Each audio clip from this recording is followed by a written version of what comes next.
Chicken வறுவலுக்கே tough கொடுக்குற மாதிரி வெஜ்ஜில் கறிப்பலா வச்சு எப்படி இது பண்ணலாம் அப்படின்னு பார்க்கலாமா? இது பண்ணுறது ரொம்ப ரொம்ப ஈஸி. நீங்கள் பார்த்துட்ருக்க சேனல் குக்கிங் புக் தமிழ். ஒவ்வொரு பக்கமும் ஒவ்வொரு சுவை. சேனலை சப்ஸ்கிரைப் பண்ணிக்கோங்க. வாங்க வீடியோக்குள்ளே போகலாம்.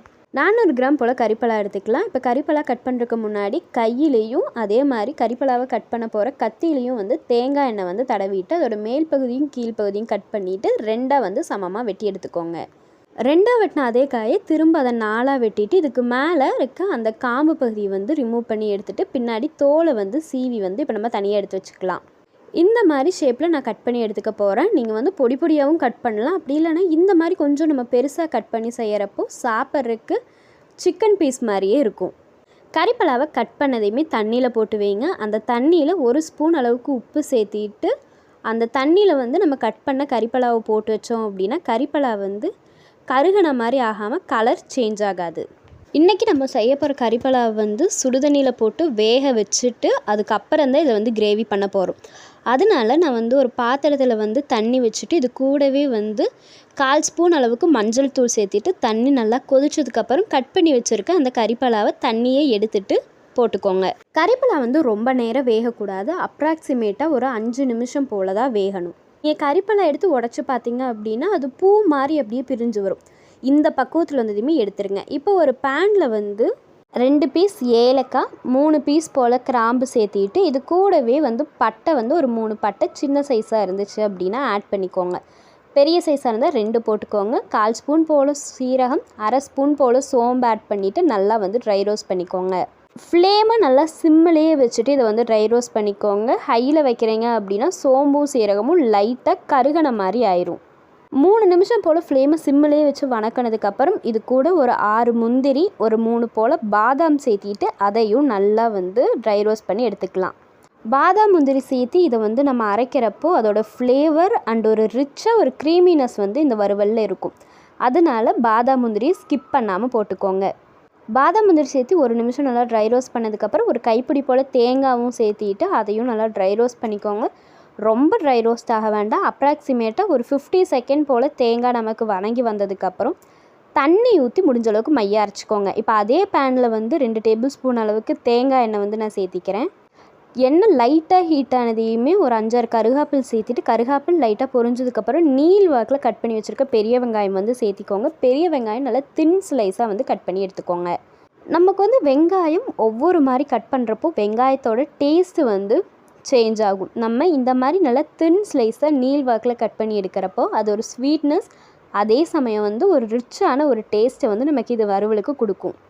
வெங்காயம் நமக்கு நல்ல ஒரு கோல்டன் ப்ரௌனிஷ் கலரில் சேஞ்ச் ஆகி வந்தால் தான் வறுவல் கலர்ஃபுல்லாக நமக்கு இருக்கும். இது கூட பொடி பொடியாக நறுக்கி வச்சுருக்க பச்சை மிளகாயும் சேர்த்திட்டு நல்லா ஒரு கோல்டன் ப்ரௌனிஷ் கலர் வர வரைக்குமே வதக்கி எடுத்துக்கலாம்.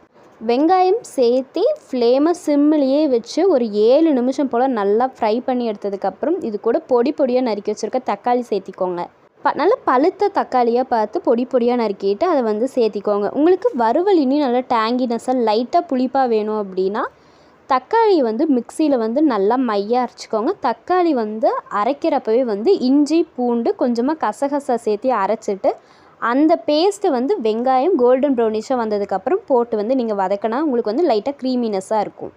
ஒரு 10 இலை போல் புதினா அண்ட் கொத்தமல்லி இது ரெண்டையும் நல்லா பொடி பொடியாக நறுக்கிட்டு அதையும் சேர்த்திட்டு நல்லா வதக்கி விடுங்க. தக்காளி ஒரு பாதி அளவுக்கு வதங்கினதையுமே கொத்தமல்லியும் புதினாவும் சேர்த்திக்கலாம். வறுவலுக்கு புதினா லைட்டாக ஒரு டேஸ்ட் நமக்கு அது கொடுக்கும். அது வறுவல் சாப்பிட்றப்ப நான்வெஜ் சாப்பிட்ற ஃபீலை புதினா நமக்கு கொஞ்சம் தூக்கி கொடுக்கும். இது நல்லா வதங்கினதுக்கப்புறம் 1/2 ஸ்பூன் போல் இஞ்சி பூண்டு பேஸ்ட்டு போட்டுட்டு நல்லா எண்ணெய் பிரியிற அளவுக்கு நல்லா வதக்கி விட்டதுக்கப்புறம் ட்ரை ரோஸ்ட் பண்ணி அரைச்ச அந்த பேஸ்ட்டை நீங்கள் சேர்த்திக்கோங்க. நல்லா மையாக அரைச்சி சேர்த்திக்கோங்க. இதில் நம்ம சேர்த்திருக்க பாதாம், முந்திரி, தேங்காய் இது 3மே நல்லா ஒரு ரிச்சான க்ரீமியான ஒரு ஸ்ட்ரக்சரை அந்த வறுவலுக்கு கொடுக்கும். அதனால் முடிஞ்ச அளவுக்கு ஸ்கிப் பண்ணாமல் போட்டுக்கோங்க. இன்கேஸ் பாதாம் இல்லை அப்படின்னா 1 ஸ்பூன் போல் கசகசா போட்டுக்கோங்க. இப்போ 1 ஸ்பூன் அளவுக்கு உப்பு, 1/4 ஸ்பூன் போல் மஞ்சள் தூள் சேர்த்திட்டு நல்லா இதை மிக்ஸ் பண்ணி விட்டுக்கோங்க. இது லைட்டாக மிக்ஸ் பண்ணி ஒரு நிமிஷம் கொதிச்சு வந்ததுக்கப்புறம் இதில் நல்லா லைட்டாக கொதிச்சு வந்ததுக்கப்புறம் இது கூட நம்ம மல்லித்தூள் ஒரு 3/4 ஸ்பூன், 1 ஸ்பூன் அளவுக்கு மிளகாய் தூள் சேர்த்திட்டு நல்லா பச்சை வாசனை போகிற அளவுக்கு வதக்கி விட்டு எடுத்துக்கோங்க. மல்லித்தூள் மிளகாய்த்தூள் சேர்த்து அப்ராக்சிமேட்டாக ஃப்ளேமை சிம்மிலேயே வச்சு ஒரு 3 நிமிஷம் போல் வந்து நல்லா வந்து கிளறி விட்டு எடுத்துக்கலாம். 1 நிமிஷம் போல் நல்லா வதங்கி வந்ததுக்கப்புறம் 1 ஸ்பூன் சிக்கன் மசாலா, 1/4 ஸ்பூன் போல் மட்டும் கரம் மசாலா, 1/2 ஸ்பூன் அளவுக்கு கறி பவுடர் வந்து சேர்த்திட்டு நல்லா வந்து கலந்து விட்டுக்கோங்க. உங்களுக்கு பெப்பர் சிக்கன் டேஸ்ட்டில் சாப்பிடணும் அப்படின்னா வந்து 1 ஸ்பூன் போல் பெப்பர் பவுடர் இந்த ஸ்டேஜில் போட்டுட்டு நல்லா கிளறிக்கோங்க. பெப்பர் போடுறப்போ மிளகாய்த்தூளோட அளவை கம்மி பண்ணிக்கோங்க. நமக்கு இது நல்லா கிளறி அதோட பச்சை வாசனையெல்லாம் போய் லைட்டாக வந்து எண்ணெய் பிரிஞ்சு வரும். இந்த ஸ்டேஜ் வர வரைக்குமே நல்லா வந்து கலந்து விட்டுக்கோங்க. நல்லா எண்ணெய் பிரிய நம்ம இந்த மசாலாவை வந்து வதக்கணும் அப்படின்னா தான் அதோட டேஸ்ட்டும் அதோட ஸ்ட்ரக்சரும் வந்து நமக்கு நல்லாயிருக்கும். நீங்கள் இதே ரெசிபியை வந்து உருளைக்கிழங்கு அப்படி இல்லைன்னா சிக்கனுக்கு வந்து இதை அப்படியே இம்ப்ளிமெண்ட் பண்ணிங்க அப்படின்னா அட்டகாசமாக இருக்கும். ஒன்ஸ் மறக்காமல் ட்ரை பண்ணி பாருங்கள். அண்ட் கறிப்பலாவில் நீங்கள் என்ன மாதிரி கிரேவியெல்லாம் யூஸ் பண்ணுவீங்க, அண்ட் கறிப்பலா ஹேண்டில் பண்ணுறப்ப என்ன மாதிரி டிப்ஸ் எல்லாம் நீங்கள் வந்து யூஸ் பண்ணுவீங்க அப்படின்னு மறக்காமல் கமெண்ட்டில் சொல்லுங்கள், நானும் தெரிஞ்சுக்கிறேன். இந்த அளவுக்கு இது வந்து வெந்து வந்ததுக்கப்புறம் நம்ம ஆல்ரெடி வேக வச்சுருக்க அந்த கறிப்பலாவையும் சேர்த்திட்டு நல்லா வந்து கிளறி எடுத்துக்கலாம். கறிப்பலாவை நம்ம ஆல்ரெடி வேக வச்சு எடுத்துருக்கிறதுனால இது வந்து நம்ம கிளறப்போ அதோட ஷேப் வந்து உடஞ்சிரும். அதனால கறிப்பலாவை வந்து பொறுமையாகவே வந்து அந்த மசாலாவில் வந்து பரட்டிடுங்க. வறுவல் செய்கிறப்ப ஒரு சின்ன டிப்ஸ் என்ன அப்படின்னா வந்து ஃப்ளேமு சிம்மிலேயே வச்சுட்டு நம்ம வந்து அதை வந்து வதக்கி எடுக்கிறப்போ வறுவல் வந்து இன்னும் சூப்பரான டேஸ்ட்டில் இருக்கும். அதே மாதிரி கறிப்பலா வந்து செஞ்சதும் சாப்பிட்றத விட ஒரு கறிப்பலா அட்லீஸ்ட் ஒரு 1 hour சூடு ஆறுனதுக்கப்புறம் எகெயின் வந்து கறிப்பலாவை வந்து ஹீட் பண்ணி எடுத்து சாப்பிட்டு பாருங்கள். கறிப்பலா அட்டகாசமான ஒரு டேஸ்ட்டில் கண்டிப்பாக இருக்கும். கறிப்பலா வந்து இன்கேஸ் நல்லா வெளியே கிறிஸ்பியாக இருக்கணும் அப்படின்னா வந்து கறிப்பலாவை நல்லா கொதிக்கிற சுடுதண்ணியில் வந்து போட்டுட்டு கேஸை ஆஃப் பண்ணிவிட்டு 5 minutes வந்து மூடி வச்சுருங்க. மூடி வச்சதுக்கப்புறம் எகைன் அந்த தண்ணியெல்லாம் வடிச்சிட்டு கறிப்பலாவை எண்ணெய் ஊற்றி லைட்டாக நல்லா ஃப்ரை பண்ணி எடுத்துகிட்டு நீங்கள் இந்த வறுவல் செஞ்சீங்க அப்படின்னா உங்களுக்கு வெளியே கிறிஸ்பியாக அதே சமயம் உள்ளே சாப்பிட்றதுக்கு சாஃப்டான ஒரு கறிப்பலாவை கண்டிப்பாக இருக்கும். பலாப்பழம் நல்லா முள் விரிஞ்ச காயாக பார்த்து எடுத்து வாங்கினோன்னா சொலை வந்து அதிகமாக இருக்குன்னு சொல்லுவாங்க. அந்த மாதிரி கறிப்பலா வந்து எந்த மாதிரி பார்த்து வாங்கினா அதோட டேஸ்ட்டு வந்து நல்லாயிருக்கும் அப்படின்னு கமெண்ட்டில் கண்டிப்பாக சொல்லுங்கள்.